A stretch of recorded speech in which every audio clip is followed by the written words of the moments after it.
Assalamualaikum warahmatullahi wabarakatuh. Sahabat yang dimuliakan Allah, kajian hati selamat pada hari ini akan mengambil tema hati selamat meraih 7 tingkatan Tuhan. Siapa dan bagaimana untuk bisa meraihnya? Dialah Guru Agung Syekhul Akbar Ibnu Arabi, seorang tokoh sufistik sepanjang zaman yang bisa dia jadikan salah satu contoh atau tipologi sebagai panutan dalam meniti hati yang selamat. Pengalaman rohaninya yang lebih dari separuh umurnya telah ia tulis dalam kitab Futuhat Makkiyah. Anda ingin mengetahui bagaimana pengalaman dan pemahamannya terhadap hal ini? Silahkan ikuti kajiannya.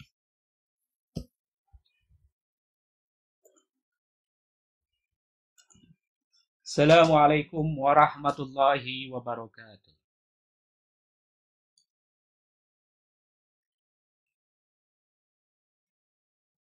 Hamdan wa sana'an lillahi azza wa jalla alladzi tajalla bihi tajalliyat. Salatan wa salaman li rasulihil karim zil khuluqil adzim sayyidina wa maulana Muhammad ibn Abdullah sallallahu alaihi wasallam. Materi yang kedua ini tetap dalam konteks agar kita semua ini bisa menciptakan sebuah hati selamat dan bisa merasionalisasi terhadap hati selamat itu dalam kehidupan sehari-hari dengan akal yang sehat.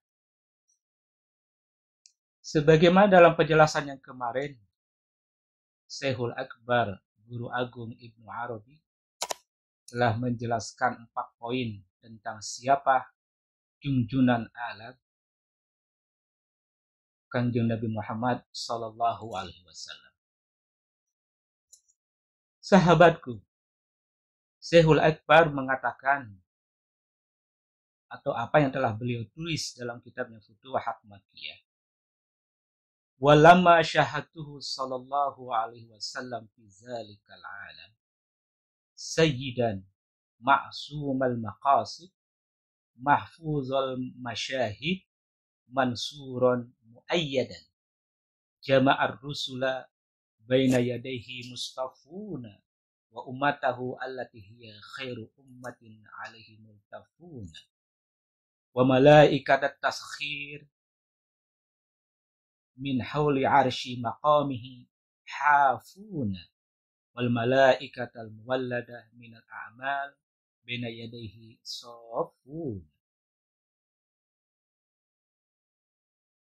Paragraf ini akan kita coba kaji satu persatu sebagaimana apa yang dialami oleh Syekhul Akbar Guru Agung Ibnu Arabi dalam memahami terhadap hakikat yang namanya Muhammad.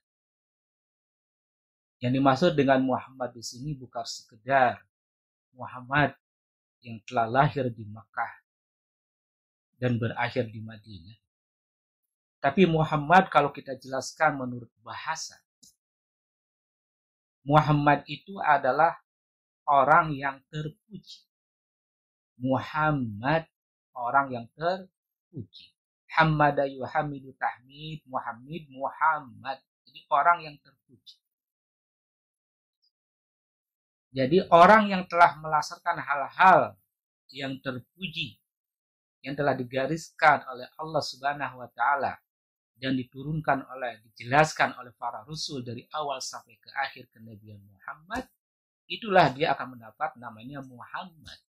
Sekali lagi, Muhammad bukan yang terlahir di Makkah dan berakhir di Madinah, tapi Muhammad dalam makna bahasa, itu orang terpuji. Jadi sahabatku, kalaulah kita ingin menjadi yang namanya Muhammad atau memiliki sifat yang terpuji, maka kita harus melaksanakan hal-hal yang terpuji. Hal-hal seperti apakah yang terpuji itu? Allah telah beri contoh langsung kepada hambanya yang dicintai, yaitu Sayyiduna Muhammad. Bukan kalimatnya Sayyiduna Muhammad. Kenapa harus pakai Sayyiduna Muhammad? Sebagaimana telah saya jelaskan sebelumnya, bahwa kata Sayyid itu dalam bahasa Arab, kalau kita artikan dalam bahasa Indonesia, itu adalah panggilan kepada seorang orang lelaki, yang artinya adalah bapak, Anda, saudara, mas, dan sebagainya. Jadi Said itu artinya bapak, saudara, dan lain-lain. Nah, maka kata Sayyidu Muhammad. Kenapa ya? Karena Muhammad yang telah terlahir. Lalu dipanggil Sayyiduna Muhammad. Kalau dalam bahasa sekarang mungkin bapak yang terhormat, itu secara umum. Kalau orang itu duduk di pesantren, mungkin dipanggilnya seorang syekh, tuan guru, kiai, ustadz, aceng, dan sebagainya. Maka dipanggil Sayyiduna Muhammad. Jadi contoh cara melaksanakan nilai-nilai terpuji itu telah Allah beri contoh. Allah jadikan Muhammad itu sebagai prototipe, sebagai tipologi, sebagai uswah hasanah bagi makhluknya, khususnya bagi manusia seantero alam. Manusia itu manusia yang mana? Tidak sekedar manusia yang berlabelkan, maaf, dia sebagai seorang agama Islam, seorang agama Kristen, seorang beragamakan Yahudi, seorang beragamakan Buddha, dan sebagainya agama yang ada di dunia. Karena yang namanya Sayyiduna Muhammad itu dikirim langsung untuk seluruh alam. Karena Allah ingin memberi contoh. Yang mana kalau kita membuka sejarah sebelumnya, setiap umat itu ada nabinya untuk menjelaskannya. Nah, Muhammad ini menyempurnakan apa yang telah disampaikan oleh para nabi sebelumnya.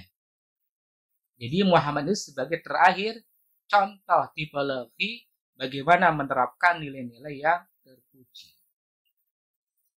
Kembali lagi kepada kajian Ta'amulatul Haqiqah Muhammadi, Ibnu Arabi mengatakan, walamma syahatu sallallahu alaihi wasallam fi zalikal alam. Kenapa Guru Agung memakai kata syahatuh? Syahada ini adalah bahasa Arab yang artinya pakai kata-kata fi'il madhi. Fi'il madhi itu kata kerja yang telah berlangsung.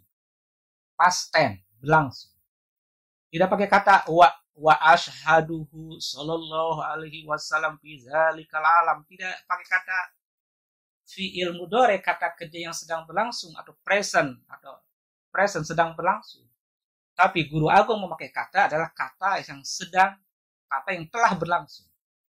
Artinya bahwa Ibnu Arabi telah menyaksikan, karena katanya syahatuhu, aku telah menyaksikan. Punya kemana? Kembali kepada dijelaskan sini sallallahu alaihi wasallam. Akhirnya ke siapa? Ya Muhammad. Kalau bahasa langsungnya sahatu Muhammad sallallahu alaihi wasallam. Tapi Ibnu Arabi mau pakai kata ganti dengan hu, syahatuhu sallallahu alaihi wasallam fi zalikal alam. Artinya Ibnu Arabi mengalami hal itu. Berinteraksi langsung yang namanya dengan sallallahu alaihi wasallam fi zalikal alam. Alam yang mana? Telah jelaskan sebelumnya. Dan nanti mungkin kalau dalam pertemuan selanjutnya akan saya terangkan lagi. Silakan terus ikuti kajian ini. Semoga dengan kajian ini membuka yang namanya hati kita, pandangan kita, khususnya kita bisa menemukan yang namanya hati yang selamat dengan menggunakan cara berpikirnya, mengkajinya adalah akal yang sehat. Apa yang dia saksikan bahwa kanjeng Nabi itu sebagai sayyidan, sebagai tuannya, sebagai bapaknya, kalau kita pakai bahasa Indonesia sebagai bapaknya. Bapaknya apa? Itu bapaknya para rasul ataupun para nabi. Kenapa para rasul dan para nabi? Karena yang namanya Ibnu Arabi sebagaimana telah menjelaskan dalam penjelasan tadi bahwa beliau memahami yang namanya Kangjeng Nabi Muhammad SAW itu menduduki sebagai khatamun nabiyyin wa khatamur rusul, sebagai yang menutup kenabian dan kerasulan. Artinya yang merajai, yang mengakhiri seluruh daripada kenabian dan kerasulan yang ada di dunia ini. Maka Ibnu Arabi berani mengatakan Sayyid dan Kanjeng Nabi itu sebagai bapaknya, sebagai rajanya kalau dalam bahasa raja, atau sebagai sumber. Sumber apa? Ma'sumal maqasid. Maksum ini terjaga. Ma'sumal maqasid, sumber daripada yang terjaga ini. Sebagai ma'sumal maqasid, dia sebagai rajanya yang maksum. Tujuan yang terjaga ini. Apa maqasid? Pakai katanya pakai jamak, tidak maksumal, tidak pakai maksumal maksud, tapi maqasid. Maqasid apa? Yang sudah pasti ada yang namanya dalam kajian Islam ada namanya maqasid syariah. Sebagaimana telah ditulis oleh Imam Syatibi bahwa maqasid syariah itu ada 5. Nanti silakan para sahabat mengenal itu apa yang maksud maqasid, atau mungkin dalam pertemuan yang lain akan saya terangkan tentang maqasid syariah. Kembali lagi, saya Ibnu Arabi bahwa beliau syahadtuhu atau syahidtuhu telah menyaksikan yang namanya sallallahu alaihi wasallam fi zalikal alam, bahwa yang namanya Kangjeng Nabi itu menduduki sebagai bapaknya para rasul dan juga sebagai bapaknya daripada pusat daripada tujuan daripada maqasid yang terjadi. Beliau juga mengatakan mahfuzal masyahid, bahwa artinya syahidtuhu ada syahadtuhu mahfuzal masyahidi, bahwa aku juga menyaksikan bahwa yang namanya Kangjeng Nabi itu sebagai mahfuzul masyahid, yang menjaga terhadap seluruh namanya masyahid. Masyhad itu artinya penyaksian. Mahfuzul masyahid. Karena inti daripada perjalanan ruhani ini adalah musyahadah, berpandangan. Nah, maka Kanjeng Nabi Muhammad sebagai mahfuzul masyahid, yang menjaga terhadap seluruh pandangan dari pandangan yang ada. Karena perjalanan ruhani yang tertinggi ini adalah musyahadah, artinya memandang. Tujuan daripada memandang yang terakhir ini adalah siapa yang memandang apa? Itu memandang yang namanya hakikat Muhammad. Memandang terhadap hakikat atau nur yang namanya Muhammad. Terakhir ujung daripada seluruh ruhani itu adalah akan berakhir ke situ. Mengapa berakhir ke situ? Walaupun sebagian orang mengatakan bahwa yang namanya musyahadah harus musyahadatullah, musyahadatul zat dan sebagainya. Sebelum masuk yang namanya ke pintu musyahadatullah, musyahadatul zat atau musyahadatul ilahiyah, harus memasuki pintunya dulu yang namanya pintu apa? Musyahadatul Muhammadi. Artinya harus menyaksikan terhadap hakikat yang ini hakikat Muhammad. Karena yang namanya Muhammad itu sebagai mahfuzul masyahid, pusat daripada pintu seluruh yang namanya musyahadah. Itu yang kedua. Yang ketiga, Ibnu Arabi juga telah mengatakan wa syahadtuhu mansuran muayyadan. Artinya mansur, nasr, artinya nasrun itu adalah menang. Nasrun itu menang. Juga aku telah mengatakan bahwa aku telah menyaksikan bagaimana kemenangan dari perjalanan ruhani ini. Kemenangan terhadap misi risalah yang dijalankan oleh yang namanya Muhammad.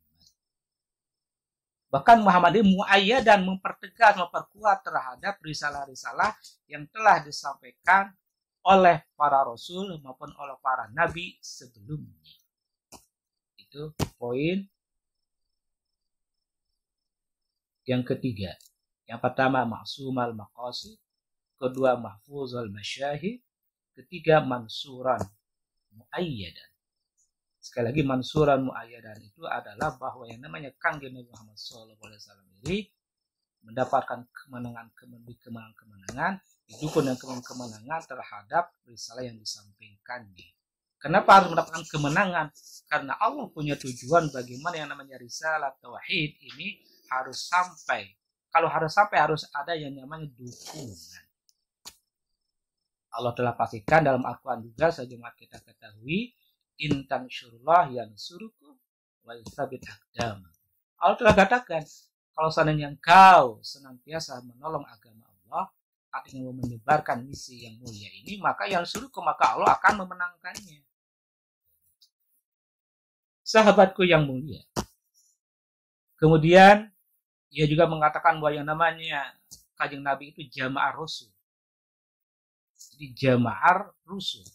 Yang namanya Kanjeng Nabi Muhammad Sallallahu Alaihi Wasallam itu adalah jamaah Rasul yang mengumpulkan para Rasul.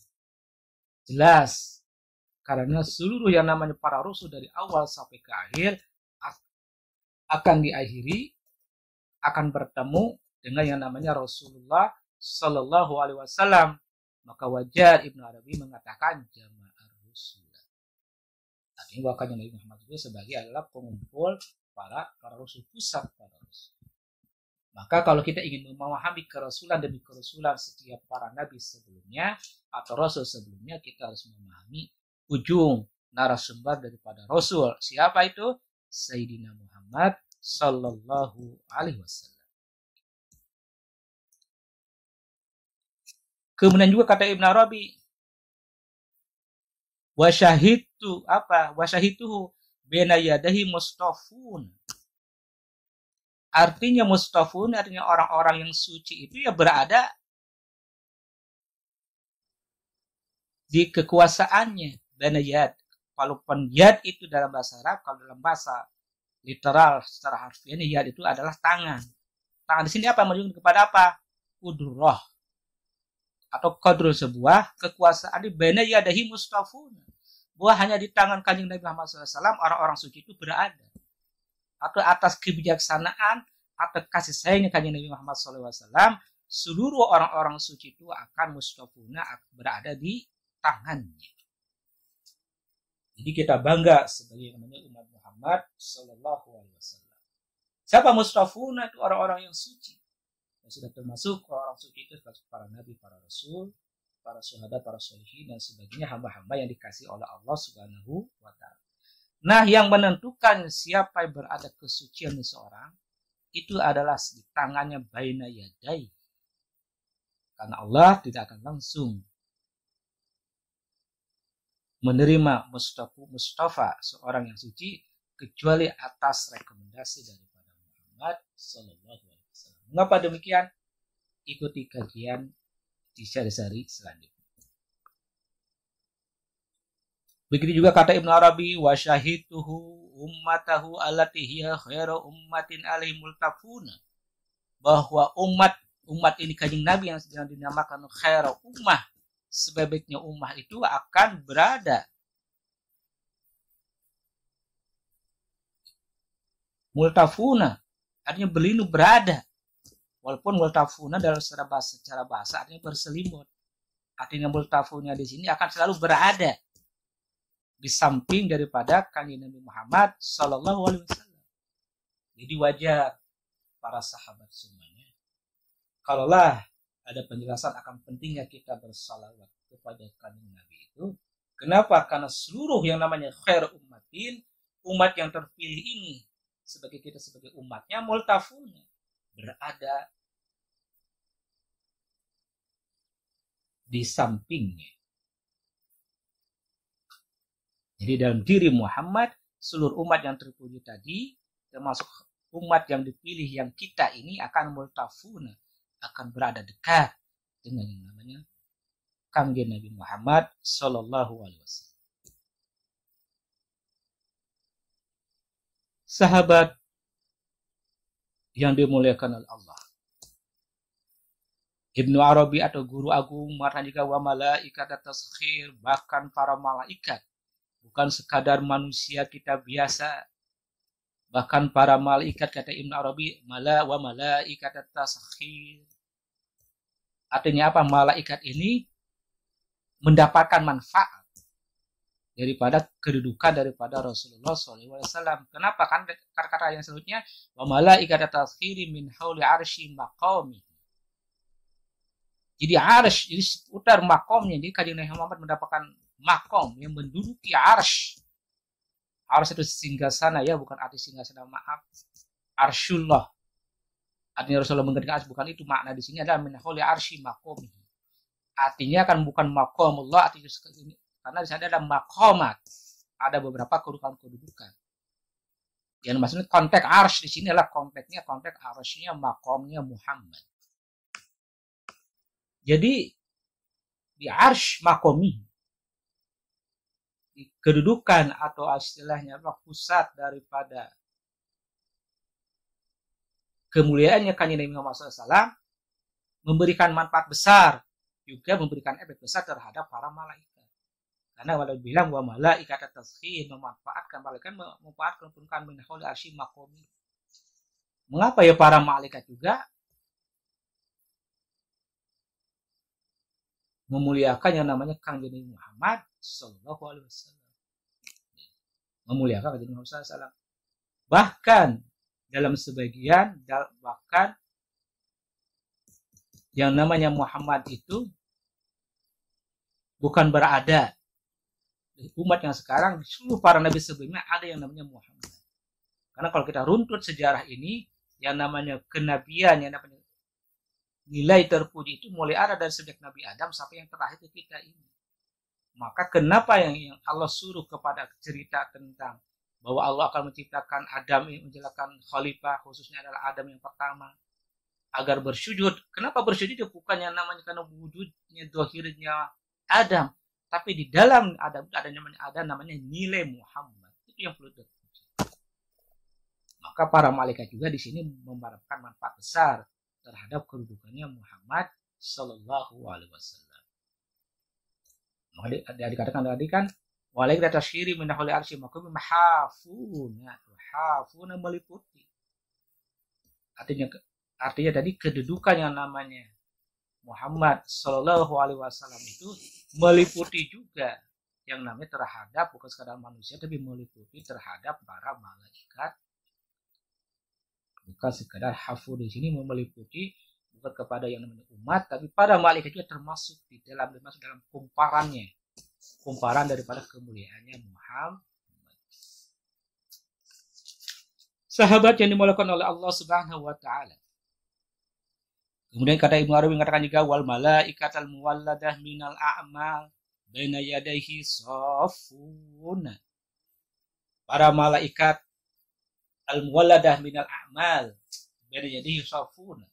Artinya para malaikat yang terlahir dari pekerjaan yang mulia ini safunya berbaris-baris. Kalau bahasa sederhana mengerti berbaris, safuna sofan sofa berbaris-baris.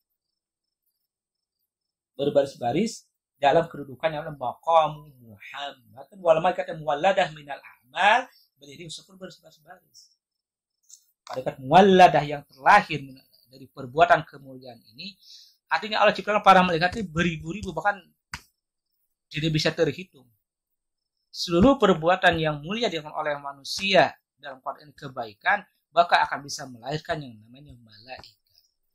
Bukan hanya kita menciptakan para malaikat, artinya dalam kebaikan itu ada nilai-nilai malaikat, nilai-nilai yang terpuji. Karena malaikat itu artinya sesuatu yang mendukung terhadap kebaikan. Minal malaikat walada minal a'mal, akan mendukung terhadap seluruh perbuatan apa yang dimalaikati.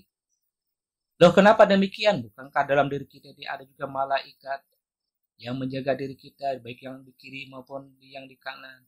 Ada malaikat atid yang mencatat kebaikan, ada malaikat munkar nakir. Seluruh malaikat minal a'mal itu seluruhnya itu pakai safuna, yang memiliki pekerjaan-pekerjaan daripada tugas daripada Allah Subhanahu wa taala, akan safuna, akan berbaris-baris di samping para malaikat yang lainnya yang mendapat tugas-tugas daripada Allah Subhanahu wa taala, berfungsi bagi melayani, bagi mendukung terhadap umatnya yang terpilih.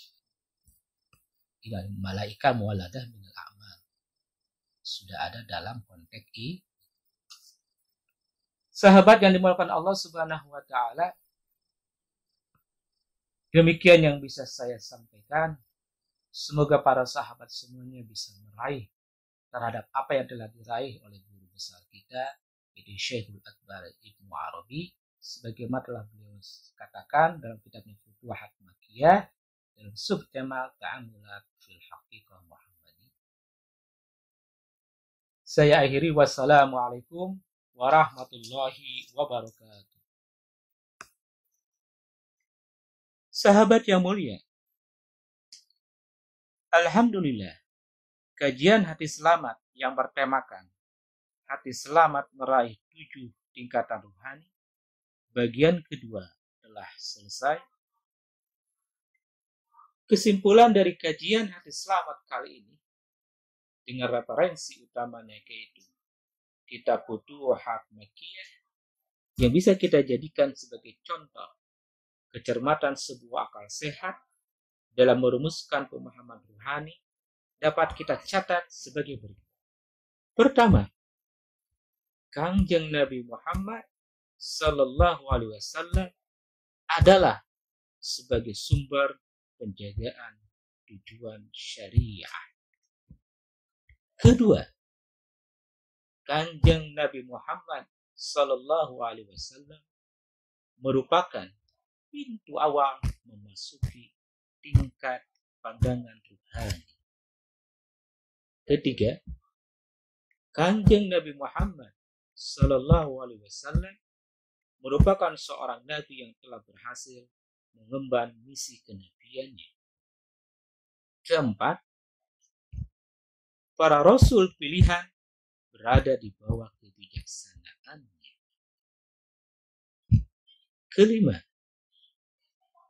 umatnya berkumpul dalam kasih sayangnya. Keenam, para malaikat mengelilingi singgasana kemuliaannya. Ketujuh, para malaikat yang bekerja di singgasana kearifannya berbaris-baris.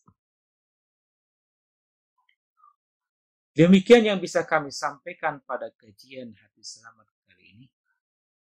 Ikuti terus serial kajian hati selamat bagian ketiga.